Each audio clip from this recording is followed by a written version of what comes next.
As a follower of TBC Global, I thought I needed to say something about the budget that has been approved. The truth is, Tanzania's 2026-27 budget of about TZS 62.33 trillion reflect the government's commitment of financing development through domestic resources rather than excessive relying on the foreign aid.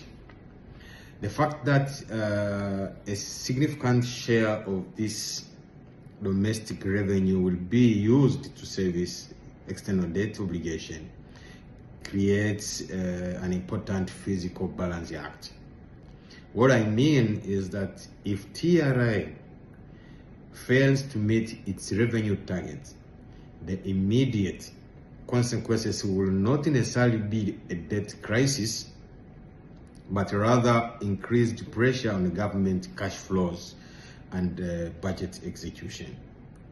But the government will still be legally and contractually obliged to meet its external debt payment to preserve the country's creditworthiness and investors' confidence. As a result, the debt service payments are likely to be prioritized over the certain discretionary spending, which will cause delay in execution of infrastructure projects, slow rollout of development programs, perhaps postpone payment to contractors and suppliers, and less room in the budget for the social service. But the extent of the impact, when I look at it from an economic point of view, will vary based on the amount of revenue loss and the government capacity to secure alternative funding sources.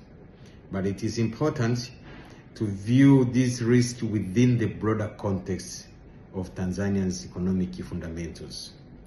The country's right now ability to service debt depends not only on annual revenue collected or annual revenue collection, but also on overall economic growth, export earning, foreign exchange reserve, and the productivity of investment financed by the prior borrowing. Tanzania continued to exercise a relatively strong economic growth, supported by investment in energy, transport infrastructure, mining, agriculture, tourism, and industrialization.